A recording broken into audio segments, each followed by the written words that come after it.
Under the relentless hum of fluorescent lights in the late hours, the soft, melancholy keys of a dusty piano carved out a sanctuary in the middle of chaos. In that moment, Marcus, once a gifted musician, now a single dad and janitor, became an unsung hero in a forgotten corridor of life. Marcus had spent years scrubbing floors and mopping up the aftermath of busy days at the sprawling government facility where he worked. Each night, after the corridors emptied and the echoes of hectic daytime activities faded away, he sought solace in the gentle embrace of music. It was a secret passion cultivated during lonely hours, a melody of hope and resilience that had once lit up his world. But tonight, his piano keys would do more than fill silence, they would ignite a spark of healing in a soul on the brink of despair. As Marcus polished the marble floors along a little-used wing of the building, he heard a faint sound, a stifled cry, fragile and desperate, from one of the closed rooms. Following that plaintive murmur, he discovered a young girl huddled in the corner of an abandoned office. Her wide eyes shimmered with a mixture of fear and sorrow. Her name was Lily, though she hardly seemed to know it herself in the depths of her crisis. "Hey there," Marcus said softly, kneeling beside her. His voice was gentle enough to soothe even the stormiest of hearts. "It's all right. You're safe now." Lily's eyes, red-rimmed and glistening with unshed tears, shifted as if she were weighing his sincerity. Instead of questioning him, she simply nodded. Without a word, her despair seemed to echo the silence around them, a silence that Marcus was determined to fill with compassion. He led her slowly to the hall where an old piano sat quietly in the dim light, a relic of better times. Dust had gathered on its surface, and its keys, though slightly worn, still glowed like embers waiting to ignite. Marcus settled onto the bench, his hands trembling slightly. Not from fear, but from the memory of how music had once saved him too. The hall, usually echoing with the pitter-patter of his cleaning steps, now became a sacred auditorium for a soul in need. As his fingers danced over the keys, a soft, soulful melody filled the space, a tune crafted from memories of lost dreams and whispered hopes. It was a lullaby of healing, built on the foundation of kindness and human connection. With every note, Marcus poured his heart into the air, letting his emotions ripple outwards like a calming tide.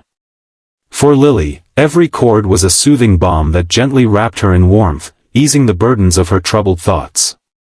Unbeknownst to either of them, a presence observed the unfolding scene from the shadows. Commander Louise, a strict and oftentimes intimidating figure assigned to oversee the facility's daily operations, had been quietly watching from a distance. Known for her unwavering discipline and stoic demeanor, the commander was not one to indulge in softness or sentimentality. Yet, on this night, something about the scene, a janitor finding solace in music and a young girl surrendering her despair to its gentle embrace, began to stir emotions long buried under layers of authority and responsibility. The commander had always prided herself on order and control, her life governed by a relentless pursuit of efficiency and duty. She was a figure of stern resolve, respected and feared in equal measure. But beneath that formidable exterior lay memories of her own, echoes of heartbreak and loss that had once threatened to overwhelm her. In that unexpected moment, as Marcus' gentle tune filled the hall, the commander felt a tug, a reminder of the compassion that had been her guiding light before the heavy burden of command dulled it. As the final notes lingered in the air, Lily's quiet, tear-stained face lifted slowly into a hesitant smile. In that smile lay an unspoken gratitude, a promise of hope taking root where despair had once flourished. Marcus, having finished his impromptu performance, offered her a simple nod of reassurance, a fatherly gesture that spoke of unspoken promises and unconditional kindness. For a few heartbeat-long minutes, the world outside seemed to fade away. The mundane duties of a janitor and the rigid protocols of a commander gave way to an undeniable truth. In the midst of hardship, even the smallest acts of kindness can weave threads of healing and transformation. Commander Louise stepped forward from the veil of shadows, her usually stern eyes now moist with reflection. In the silence that followed, she cleared her throat, a sound that echoed the beginnings of change. "Marcus," she said softly, addressing the janitor with a warmth that was entirely uncharacteristic of her usual tone, "I've observed what you've done tonight. Not many would go to such lengths to comfort a troubled soul. You've reminded us all that beneath every uniform, every role, there lies a human heart capable of great empathy." The unexpected accolade was both startling and humbling for Marcus. He stood there, his hands still poised above the piano keys, unsure of how to respond.